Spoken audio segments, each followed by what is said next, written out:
We believe proactive planning for your exit is necessary because you can't become the person in the moment. You have to be the person when the moment arrives in order for you to move through that with grace and ease and be the person who's holding true to their values and their morals.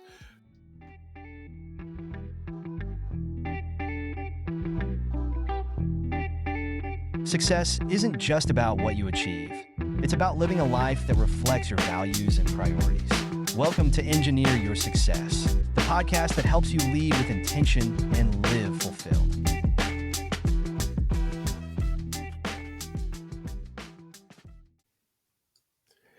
I want to welcome you to the Engineer Your Success podcast. Today is going to exceed your expectation. I have my good friend, Jerome Myers here. He's been on the podcast before. In fact, he was instrumental in helping me to start the podcast. We've done lots of things together, from real estate investing to mentorship programs and other groups. It's been great for me to see him continue to evolve and adapt, and to be an example for many of us that are in his circle. There are several people who have started businesses following his example and encouragement. So today we're going to have a great discussion with Jerome Myers, my friend, business partner, coach, brother. Jerome, welcome to the show. Man, Brother James, it's good to be with you. You setting the bar so high, we haven't even started talking yet. I don't know if I'm going to be able to meet the expectations, but hopefully the listeners will hold on long enough for me to share at least a nugget with them that helps them on their journey. Thank you so much for having me. I'm sure they're going to be able to get a lot of great nuggets. For the listeners that are new to the podcast and they weren't here to listen to your past episode, we'll put a link to your past episode in the show notes. But why don't you tell the listeners a little bit about who you are?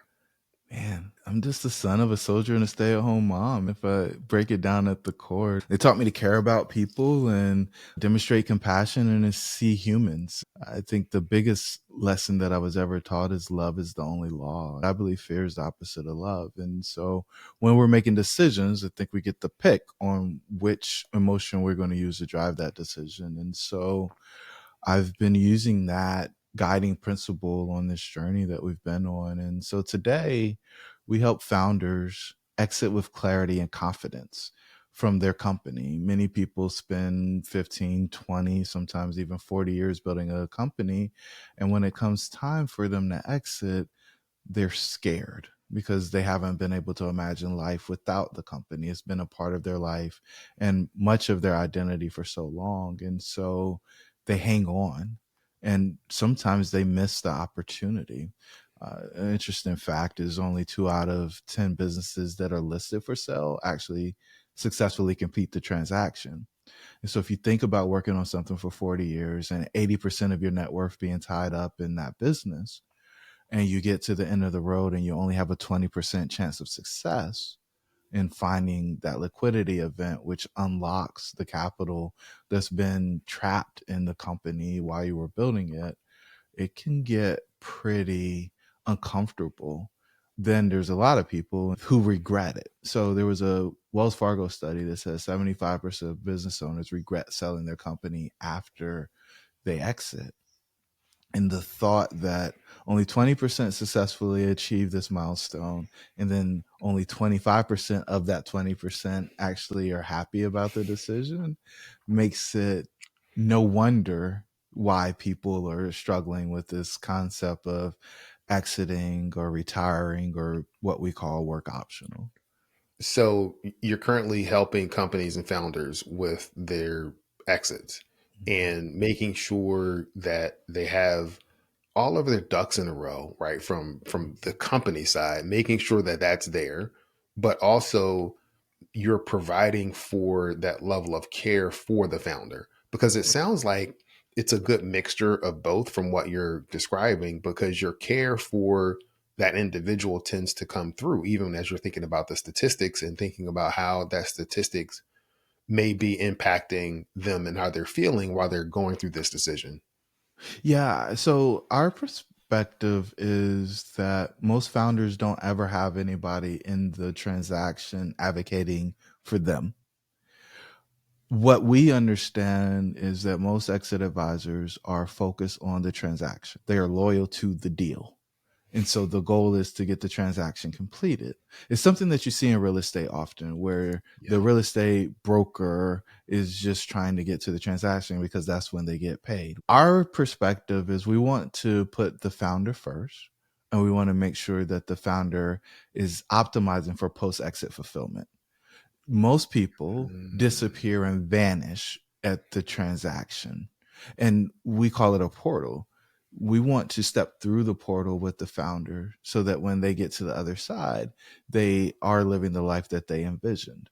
They do have an idea of what's going to provide them fulfillment, and they know what they're going to do to fill the time that they were spending on the business that they are exiting. It's our goal to help somebody exit to something instead of exit from their company.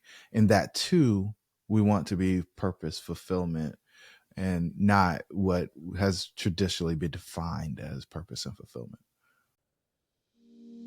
You know how to solve tough technical problems, but leading people, that's a different challenge. Stepping into leadership means more than just knowing your stuff. It's about inspiring, communicating, and navigating challenges with confidence. At Engineer Your Success, we help technical pros like you grow into leaders who just don't manage the work, but lead the people who do. If you're ready to lead with clarity and impact, visit engineeryoursuccessnow.com today, because thriving isn't just for others, it's for you. You're helping the company prepare for the transition, and you're helping the founder prepare for that transition, because the two are linked, but they're not the same transitions. What's needed in order to prepare the company? Because if you want to maximize your exit, there are probably some things that that company needs to start doing 3, 4, 5 years ahead of time in order to maximize the value of that exit. And for the founder, I imagine that there's some things that they will probably need to start working on and exploring as they're preparing to exit. Why is this such a challenging experience for founders? There's this unraveling of the identity between the founder and the business, and the two have to split in order for somebody to buy the business and for the founder to move on to the next space. And I don't believe that people really understand how important it is for them to have identity outside of work. And it's why I love the work that you do with Engineer Your Success, because, you know, being able to win at work and at home is something that very few people figure out. People don't actually prioritize that. Like, they don't see it. And so with no example or no exposure, I think they just continue to do the same thing over and over and over again. And then when it comes time to get to this end where there's this separating of the two, they have no idea what to do without it. Yeah. And we call that the founder's exit paradox. It's the unraveling, the decoupling of the identity. It reminds me that those two things become linked, whether you're talking about your career and you as an individual, whether you're talking about your company, you know, as a founder, and those things begin to become part of your identity. And you're right, you have to be able to begin to decouple those. And it's best if you are proactive in that decoupling versus making the exit and then all of a sudden something's been snatched away from you, and then you spend time aimlessly wandering around trying to figure out who you are. So the proactive piece of this, I think, is the most important thing that people can take away. When you are driving the change, when you are in control of the change, your sense of empowerment is so much higher, and that allows you to accept what's happening at a faster rate than when you feel like you're being dragged along, pulled, or forced into a different situation. And that creates friction or resistance. From my perspective, most people don't actually accept that they're the main character. And so what we see them doing is they're hiding behind the business because they haven't spent the time accepting who they are, or they haven't spent the time exploring who they are. And it's easier to talk about head counts, titles, and revenue, but to actually talk about, oh, well, this is what brings me passion and this is what I enjoy. And here are the people I like serving. And these are the types of problems I like working on. Most people are uncomfortable doing that. And I think part of it may be they may have had that at one point in time, but then life happens, business happens, demands happen, and you begin to get subsumed by, imagine there's a person in a relationship, and I know we're not talking about relationships, but I guess to some degree we are. You come with who you are, they come with who they are. There's a tension that may happen if you begin to allow yourself to decrease so that now the identity of your partner becomes your main identity and you get lost in that. You had it in the beginning, but you get lost. And I think some people get lost in their careers, they get lost in their businesses because it's just easier for them to do that than it is to fight to maintain who they are. Fight's a great word, right? And so if we go back to this, people fight when they're scared, right? They fight out of fear. They don't fight out of love. What we want people to do is really figure out, who am I? And actually love the very essence of that. Because when you do that, our approach seems indirect, but I think it's very direct. When you love yourself, you vibrate on a certain frequency that attracts different energy than what you would get if you were just trying to brute force your way through it. And, it's one of the things I admire most about you, because there's never a force in your approach with anything, whether it's with your wife, your boys, or even in business. It is, I'm expecting great things to happen. I am going to be a beacon of hope and light. And because of that, amazing things are going to come to me. I'll never forget. And you mentioned that we're business partners. I'll never forget. We had a deal that was in trouble. And I was like, I just got to get out of it. I'm going to get out of it. And you're like, Jerome, the deal can't fail. We're both in this. There's no way that the deal can fail. It's going to go well. And it was just the most calming certainty. And I was just like, you have no idea what's going on. And he's like, no, you don't understand. It is going to be just fine. But there's a level of understanding and awareness that has to take place, and you can only understand those things if you've been through something. Yeah. And so, like, the magic of this is most people are frantic. Most people are chaotic. They're scared and they're looking for a way out of this very quiet and dark and accepting space. Mm-hmm. And the answer is there. Now, sometimes you might want to have a guide, and it was, man, you've been there for all the good stuff. You remember when we went in that cave in Western North Carolina, Yes. and they put us in one of the deepest chambers, and it was totally dark, right? And we cut out all the headlamps.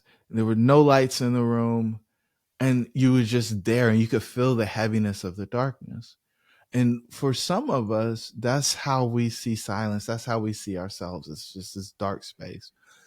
The thought that you could have somebody go into that space with you and then turn on the headlamp and help guide you out of it is what we're talking about today. And so, like, I don't want to be hyperbolic or catastrophize the exit. But what I know to be true is that most people who have a liquidity event exit to a void. And when they exit to that void, it is this deep, dark, scary space and place where they don't know how to find their way out. If you're walking around in the dark, you can bump your head, you can stub your toe. And if you don't have somebody there to help guide you out of that, you can end up in real trouble. It's interesting because there are two kind of images that come to mind. One is the person that's going to throw you a rope, kind of give you a lifeline. They're going to try to pull you up. They're going to give you some advice. Hey, you need to grab hold. That's one thing. What you just described is that you're going to get down in the hole with them. You're going to get in the dark with them. You're going to come into the foxhole that they've built. and say, okay, come on, brother. Let's get out of this. Let me help you and guide you through this process that you need to get to that other side. What are the emotions, or what is this person feeling when it's ideal for them to work with you? Yeah. So that question is the easiest to answer. And it's, I don't know what's next. The next person that we would help is the person who says, hey, I want to exit in 3 to 5 years, but I have no idea if I'm exit ready. And we've got a solution for that. We've got this really cool thing called the exit readiness assessment that people could take. And, in less than 10 minutes, they can see where the areas of improvement are. So for that first person that's saying they don't know what's next, Mm-hmm. now you can have a disposition of, man, I don't know what's next, but I'm ready for whatever the next stage is going to be. And you also have the disposition of, man, I have no clue. I don't know what's next. And it kind of scares me a little bit. Those two, they're both saying, Yeah. I don't know what's next. And you may be able to help them both, but I think the approach is going to be slightly different depending on what emotion is attached to the I don't know what's next. Yeah. So what's interesting is they both people, you describe the same person at different phases. And so there's this thing called unconscious incompetence. Some people call it overconfidence. And so the first person, right, I'm ready for what's next person, the one that's excited, is unconsciously incompetent because they forgot what it's like to suck. It's for it to suck. Like they don't realize like figuring all the stuff out again is really hard. And coming up with a new identity or showing up in a new way for people who've known you to be something for a long time is really uncomfortable. And the fact that people are going to be new and change and etc., like all of that is new. And for most people, it is extremely uncomfortable and difficult to work through.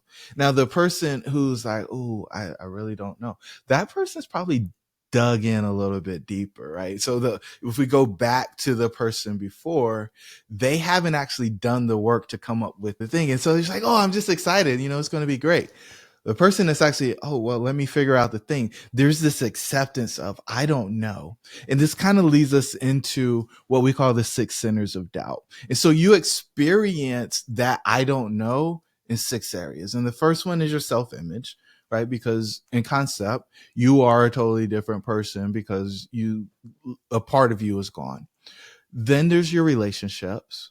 What we found is over 60% of the relationships that you spend time with on a daily basis are going to vanish on the backside of your exit. And so think about if you think about the 5 people you spend the most time with, think about having to replace 3 of those. Then there's work. So you spend 30 to 100 hours a week working on your thing. And in that, there's a whole lot of time that you don't have to plan for because it's planned for you by the activity of the business. What are you going to do now with that time? Health is the next one. I think a lot of folks say, hey, I gave up my health. Maybe I should reprioritize that now. But they don't know how to do it, especially in this body, because when they started deprioritizing their health, they were much younger. Yeah. 5 is prosperity. And this is when it gets sexy because, some people like seeing balances. Prosperity for us isn't just money because we don't think that's the beginning and the end. We think the beginning and the end is the resources that you have to allocate. And so that's time, your talent or energy, and the treasure, money.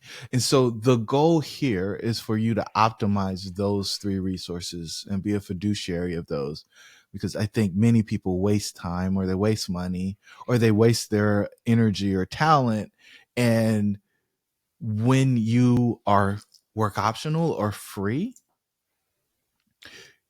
it is your duty to use those resources wisely, because the whole point of you getting to this place was so that you can invest those resources well.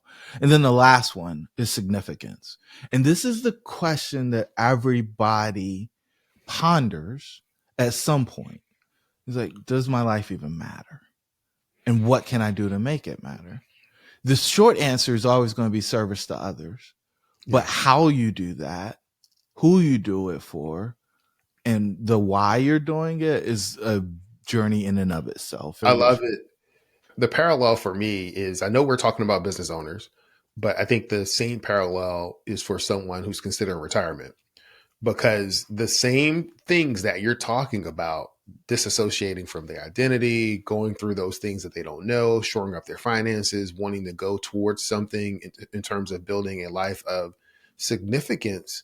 I think those same things happen when people are thinking about retiring. So my background is in the highway maintenance area. So I can remember several folks who had been working in highway maintenance for 40 years. They would go to retire and then they get bored because they've defined themselves by a particular identity. Now that identity is gone, and they didn't take the time to invest in those other areas, whether it's building up friendships, doing other things to make a good transition for them. Leadership comes with high expectations, too many responsibilities, too little time, and the constant pressure to keep up. If you're feeling stretched thin, you're not alone. At Engineer Your Success, we help leaders take back control so that they can lead with confidence, delegate effectively, and stop running on empty. You don't have to choose between success and sanity. Let's build a leadership plan that works for you. Visit engineeryoursuccessnow.com today, because thriving isn't just for others, it's for you. Can we talk about what a good transition is? What would make a transition good? I'm always curious about this. For me, you're transitioning to something, not necessarily from something, because, people are either motivated by gain or kind of the absence of pain or running away from that pain. To me, the transition is, hey, what do I want to do? What do I want to become? Who do I want to impact? And how can I begin to plan life so that that happens? And that may just be because of the way that I'm wired. If you think about my transition in entrepreneurship, a lot of it was, what does the impact that I want to make?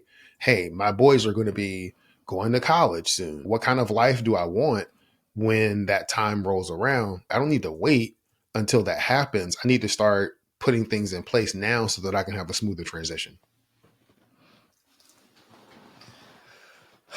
Man, we have such good conversations because you always spark a new thread for me. I think many people see the transition as just that, a transition. We think about it as a transformation. So when a person steps through that portal, they're beginning a new phase. It's a new life. And we call it your next, right? And so you get the opportunity to be one of four characters in that new space. You can be the villain, you can be the victim, you can be the hero, or you can be the guide. We Okay. found that for the people who want significance, that stepping into the guide space is the magic for them to create the impact that they desire most. Okay. So now describe to me these other characters in terms of them stepping into that space. Yeah. So the victim is the one that's been wronged. Typically, what we find is that the founders who have the most fulfillment are working to eradicate the problem that, or the way that they were wronged. And so that was them being the victim at some point. So they see other people suffering this injustice. The hero is that victim with their energy repurposed. And so they have the ability to, they feel like they can make an impact, and they're acting intentionally to make sure that they protect those who are around them. And so many people feel like that's the main character. And so they step into that main character energy. And typically that's where they are pre-exit. They are the main character in the business. They're running around. They're doing the things. They are source. They're saving the day. If it is to be, it's up to me, et cetera, et cetera, et cetera. Yeah. And then there's the villain. Sometimes we drop down into the villain energy. And, the villain is the one that is wronging other people. Their focus is internally in order to get what they can get out of this situation. They're not looking for mutual benefit. They're not looking to serve or give. They're looking to take and receive. Got it. And that's, a vacuum. Now, some of us would say, oh, I'm never a villain. There is absolutely somebody that's experienced you that thought you were the villain, even if you were doing whatever you could in order to help them get into this space. And so these roles that you're talking about, these roles seem like they can happen pre and or post exit. We've got these personality profiles that we go through. So the hero energy is tied to our neo personality profile, but the hero, when you try to stay in hero energy post exit, you don't actually move to what we consider to be a higher order or a new level. The next level from hero is taking that learning and then helping another hero by being their guide. So if I exit, I still have the hero energy, then I'll probably be going to start another company or do something very similar to what I just did. So I may be a serial entrepreneur. I may be just doing stuff. I'm taking some of what I've learned, but I am still the main engine behind what we're creating. Whereas the guide may be creating a company, but they're also going to look to empower other people to start them on their journey or to bring them in to help create what they're trying to create much faster, bigger, and better. Yeah. They're getting things done outside of their individual effort. They Yes. are not and if we go to what's the book with Jim Collins, The Good to Great book, and Good you to talk Great, about yeah. level 5 leaders, because I know you're a big leadership guy, right? Yeah. And you think about the wizard with 1,000 helpers and then the level 5 leaders. Like, this is level 5 leadership epitomized when you're moving to that next space. And things are getting done not through your individual effort, but through the efforts of other people. So I'm always enjoying our conversations, and I want to make sure that the dots are connecting for folks, because we have background, we have history, we have context, right? So, for somebody listening in, can you just quickly describe the process that you take people through, and what's the best way for people to get connected with you if they're interested in taking this journey? Yeah. So the process is around, everybody kept asking, what's next? And we was like, so what's your next? And so we took the word next and we turned it into an acronym. And so the N is for Nourish. And what we want the hero to do is take time to actually reflect and understand and nourish their soul. Then we want to move to the next letter, which is an E, and we want you to evaluate the resources that are available to you, and then the ability to allocate those against different pathways that's going to lead you to that post-exit fulfillment. The X, we got cutesy here, so we dropped the E and we want to explore. Right? We want to explore those pathways because, there's a few ways to get to an outcome. We don't know which one's optimal, but we want to start down the path so that we can actually see the outcome that we're looking to see by making progress. The way I like to describe this is, if I'm driving to California at night, I might be able to see 50, 150 feet ahead of me. I can't see all the way to California. Some people don't want to do anything until they can know how they're going to get to California. Yeah. I don't even need to know what city I'm going to in California when I first start out from North Carolina. I just need to start heading west. And so we want to get people started on the journey, and then you hone in on the address as you get closer to the destination. And then the last letter is T. And so it's for Transcend. And this is when you move to that new space. And so in our latest book, Exit to Excellence, Your Journey to Your Next, we take the main character, James, who just exited his company, on this journey. And we move him through the different phases. We give all kinds of frameworks and experiences for people to understand what it's actually like to get that peek behind the curtain on how to go on this journey, because for most people, they've never experienced it. And if you think about it, we go back to the numbers that we started with. 2 in 10 successfully sell that are listed. Only 25% of the 20% actually are happy that they did what they did. Yeah. And so that's what we call exiting to excellence. We want you to be the 25% of the 20%. Yeah. You want them to be part of that select few that I talk about. The other parallel that I see is because I'm thinking about my journey when I was transitioning from corporate America to entrepreneurship. And a lot of these same principles apply when you're talking about those steps. I mean, this could possibly be adopted or adapted for a different kind of process for folks that are making that kind of transition as well. Yeah.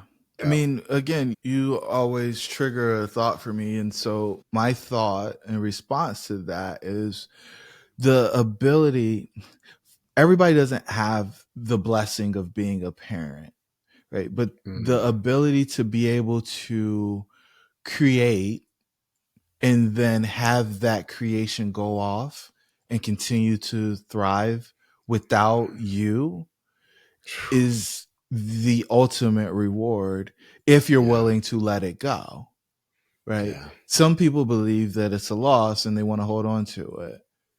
Mm, But if you can let it go, it will be able to do and grow in ways that you couldn't even imagine. yeah. That's a great parallel.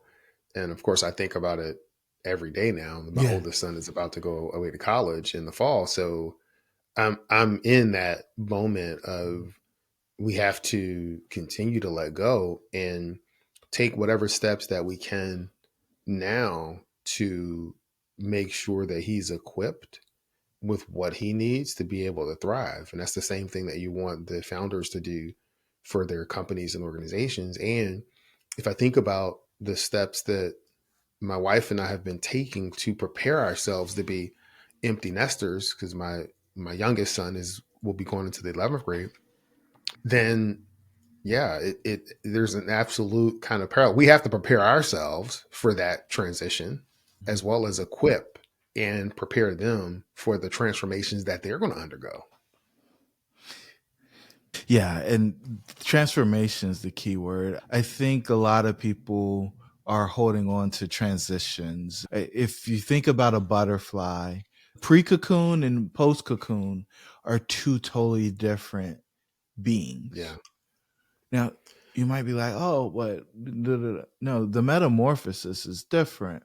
And if you actually go into the dark, if you spend the time alone or with a guide who is exploring those spaces for you, you can end up in a very, very special place and become something extremely beneficial for the world. Yeah. So when I think about the word choices, because some people are going to say, Jerome, you're wordsmithing this. It's actually the same. But when I think about the the two words, when I think of a transition, I think of I'm in between different states or a path. I'm transitioning to and from. I'm like in between, right? So at some point in time, I'm touching both sides of where I'm transitioning from and to. When I think of transformation, you're right. It's like totally new, something totally new, something being created, something new that's being created from what the elements of who you are and who you want to be. Yeah. I think that scares a lot of people back to the love and fear concept. And so, Yeah. what I would say is if you truly love yourself and you're willing to dive deep, you will experience and be rewarded in a way that you can't imagine. But you have to be willing to go into a space that most people avoid. Okay. So, what's the best way for people to get in contact with you? Man, I would love for your listeners, because I know they're highly successful engineers and some of them own their own companies, to jump over to exittoexcellence.com/ERA. And there you can do the exit readiness assessment. And, for those business owners, It doesn't matter if you don't see yourself exiting in the next year, 3 years, or 5 years. Knowing where you are from an exit readiness standpoint is extremely important. The other thing I would say is you want your business exit ready as soon as possible. And you might say, oh, well, we need 3 years to do that. There are 4 things that cause people to exit their business unexpectedly. And if you're not exit ready, the valuation of your business is going to be greatly impacted. And so there's burnout, death, divorce, and disease can cause you to unexpectedly exit your business. And so it's our ambition to help people have a clear understanding of where they stand so that they can begin the process of getting the business exit ready. And you don't just want to clean up your house because you have guests coming over. A clean house always feels better. And so you're going to enjoy it a lot more if you go ahead and get it taken care of. And why wouldn't you want to enjoy the space that you made prior instead of just making it such that other people can come take it over? No, that's good, man. That's good. I love it. I appreciate you coming on the podcast again, talking about what you've been working on, the care that you have for these business owners, these founders. And I think it's a great compliment to the different things that we cover because we care for the whole person, right? You are a person first and engineer second. Business owners and founders, they're people too. And they face the same struggles, fears, issues that everybody else faces. And I'm grateful for those people that you exist because you're not only there to serve their companies, you're there to serve them as well. It's always an honor to spend time with you, my friend. It is, man. So now we've come to the time where we're going to switch things around, where you become the interviewer and I become the interviewee. It provides the guests an opportunity to ask questions. It provides folks to hear my take on different things. So, Jerome, the mic is yours. So it's been amazing to watch your journey over the past, oh my gosh, 16 years. Yeah. What I've been most impressed with is how you've been able to stay true to your core morals and values the entire journey. And what I think is so important and really works well here is when we think about the context of this conversation is because we haven't used the word yet, values. How did you get clear on your values? And then to tag on to that, how did you make sure that you live them out on a daily basis and stay true to that in spite of the environment that you're in? Yeah. First, thank you for your kind words and compliments. My second point that I would like to make is that you see the end result, but like everyone else, there are struggles, there are things that are happening beneath the surface as I am putting in new habits or responding to life's challenges with the goal of being able to show up in life with those values. And so I'm not saying that what you see is a facade, but what you may not see is all of the work that's happening on the back end, because people will see, may hear the statement, oh, 16 years you've been, yeah, but there's been a lot of work. There's been a lot of inner work. There's been a lot of making sure that I'm responding in a way that gets at the result or impact that I want to make, particularly when we're talking about family or other dynamics in the environments that we're in. So thank you. And I would say for me, it was nailing down what really mattered to me, what really matters to me. And that evolves as life evolves.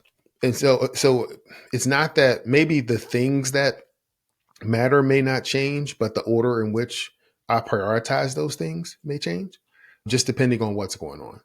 So for me, a lot of the transformation for me happened, when my youngest son Nathaniel was born at 26 weeks in a day. It was 1 pound 14 ounces, and I've been talking about this story a lot. is when I ask myself those three questions. Do you want to win at work? Do you want to win at home? Are you? And we'll put a link in the show notes to a interview that I did on the Beats Working podcast that talks exhaustively about that particular story. But I was faced with conflict, and I had to ask myself these questions. Because I could not answer that question, yes, I started to change. I started to say, what's really important to me is spending time with my family and making sure that I'm able to design and live a life where I win at work and at home. That became the most important thing. Designing a situation where I could win in both places, that became the most important thing. And that became a guiding principle for how I lived my life. So what we found with, highly what we call apex performers, if they've had like 5 scars, we call them the 5 scars of success. And so the first one is suicidal ideation. The second one is total financial ruin. The third one is losing someone close to them when they're young. The fourth one is what we call success or achievement based love. And that pressure to perform is something that I think so many people struggle with. And then the last one is a near death experience. And so when I think about these, and I've experienced all 5 of them, when I think about these are the things, and most people would consider these traumatic experiences. These are the things that force us to get clear about what's important for us. Yes. And what you described, what I having a little one and the thought that they might not make it, to me is a near-death experience, especially when they're that close to being. No, seeing him, and I don't talk about this a lot, and you know this part of the story, is when he was 10 days old, my wife and I were in the hospital, and he stopped breathing. He turned blue. He was not there. And the doctors and the nurses and everybody, they're working on him, Melba and I, and we're praying for him. And to see him then be there, that's, it's like, whew, that was tough. I mean, when he was, 3 or 4 months old, he was still in the hospital. And when they were doing that surgery, when he was 10 days old, they had to remove 2/3 of his intestines, right? Because his body was eating away at itself. And then in December, when they had the surgery to reconnect, it was a desperate plea to say, we have to do something in order for this to work, because he's not growing, he's not progressing the way that they want him to grow. And I will never forget, my wife and I had to get to the point where, we're praying and we're like, okay, God, we don't want to see our son suffer. And if you are holding him here because we're saying we don't want to let go, we had to be willing to let go. Mm-hmm. I know it may sound bad. We had to be willing to let go. So we got to that point to let go, and we go to the doctor after surgery. The doctor standing there, grim faced. My wife and I are preparing ourselves for whatever the news that the doctor has. And we walk up, and my wife, she's like, just give it to us straight. Let us know exactly, what it is. And the doctor starts smiling, and he says, I don't get a chance to say this often in these cases, but I don't have any bad news. It's if over 50% of what they cut away grew back healthy. They were able to reconnect his intestines. They were able to do they were able to reconnect what was cut away. And that's a miracle, man. And so, if I hadn't been making the before then, I would have had to start making changes. I started making changes as soon as he was born, but I mean, you can't, in the face of a miracle of a life being taken away and then being healed, not say, okay, I need to make some changes. You can't do it in the moment. And so this captures the very essence of why we believe proactive planning for your exit is necessary, because you can't become the person in the moment. You have to be the person when the moment arrives in order for you to move through that with grace and ease and Yeah. be the person who's holding true to their values and their morals. You can't make those up when the opportunity is there for those things to come out, because what will come out is what is already there. Yep. And it either will bust the pipe or make you demonstrate that you're a diamond. And so, man, I just relish in the fact that there are people out there who are the real deal. You are the real deal. You have the lived experience, personally as well as professionally, that positions you to help anybody on their journey. It doesn't matter where they are in their walk.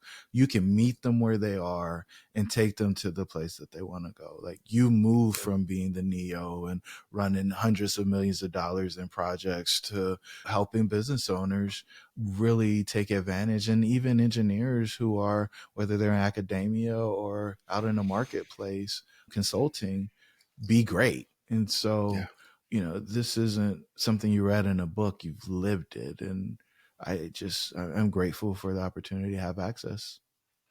So we're going to stop the James and Jerome Love Fest. We're going to have to rein this in. You have an open invitation to come back. You want to talk about exits, and we want to focus the session on technical professionals that are exiting, or companies, whatever you want.